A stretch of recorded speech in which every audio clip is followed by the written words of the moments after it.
কঠিন বিপদে আছেন, চরম বিপদ, সব দিক দিয়ে, বাড়িতে, ঘরে, বাইরে, রোজগারে, সব জায়গাতে আপনি বিপদের মধ্যে পড়ে আছেন। কেউ সাহায্য সহযোগিতার হাত বাড়ায় না। মনে হচ্ছে যে আমার চাইতে বড় আর কেউ বিপদে নাই। প্রিয় ভাই আমার, আমি আজকে একটি আমলের কথা বলবো।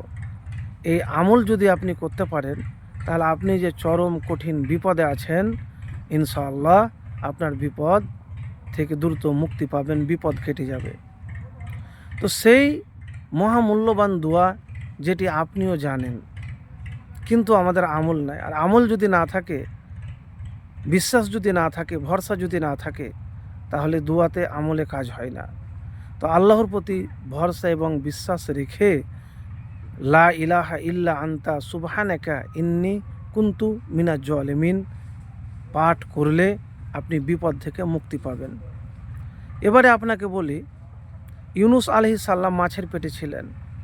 ওই সময়তে লা ইলাহা ইল্লা আন্তা সুবহানাকা ইন্নী কুনতু মিনাজ জালিমিন বেশি বেশি করে পাঠ করেছিলেন। আল্লাহর প্রতি ভরসা রেখে মাছের পেট থেকে তিনি মুক্তি পেয়েছিলেন, বিপদ কেটে গিয়েছে। তাহলে একবার ভেবে দেখুন যে কোনো ব্যক্তি যদি মাছের পেটে থাকে, তাহলে অবস্থাটা কীরকম হবে। ভাই আমার, বন্ধু আমার, ভরসা আর বিশ্বাস যদি রেখে এই কোরআনের আয়াতটি আপনি পাঠ করেন, তাহলে আপনার বিপদ জীবন থেকে দ্রুত চলে যাবে, কেটে যাবে, বিপদ থেকে মুক্তি পাবেন। তো এই দোয়ার পাঠ করার আগে আপনি একবার দুরূদ শরীফ পাঠ করবেন।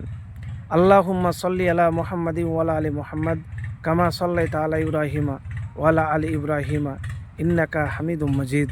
আল্লাহুম্মা বারিক আলা মুহাম্মাদিন ওয়া আলা আলি মুহাম্মাদ কামা বারাকতা আলা ইব্রাহিমা ওয়া আলা আলি ইব্রাহিমা ইন্নাকা হামিদুম মাজিদ।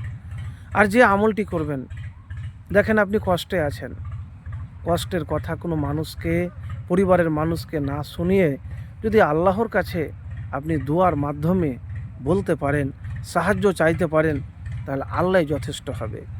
মানে ভরসা যদি আল্লাহর প্রতি আপনার থাকে, তার কিছু লাগবে না দুনিয়াতে।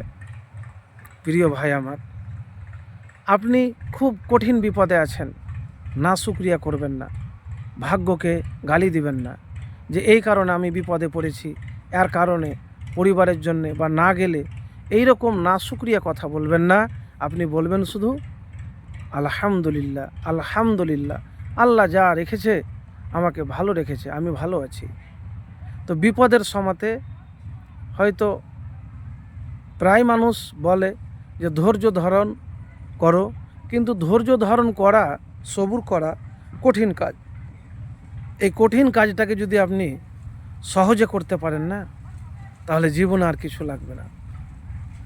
তো প্রিয় ভাই আমার, চলতে ফিরতে উঠতে বসতে আপনি লা ইলাহা ইল্লা আন্তা সুবহানাকা ইন্নী কুনতু মিনাজ জালিমিন বেশি বেশি করে পাঠ করবেন। আপনার কঠিন সমস্যা, কঠিন বিপদ, চরম বিপদ সব দূর হয়ে যাবে ইনশাআল্লাহ। একবার আমলটি করে দেখুন, দেখবেন আপনার বিপদ থেকে দ্রুত মুক্তি পাবেন। এবারে অনেক ভাই বলেন যে আপনি তো বলছেন বিপদ, তো বিপদে তো পড়ে আছি, বিপদ দূর হয় না কেন, দোয়া বলছি আমি। দেখেন, বিপদ থেকে দূর হওয়ার, মুক্তির জন্য আপনাকে আল্লাহর প্রতি ভরসা লাগবে। আর যখনই কোনো বিপদে পড়বেন না, তখনই বেশি বেশি করে ইস্তেগফার করেন। আল্লাহ তুমি আমাকে ক্ষমা করো, তুমি আমার প্রতি রহম করো, আপনি ইস্তেগফার করবেন।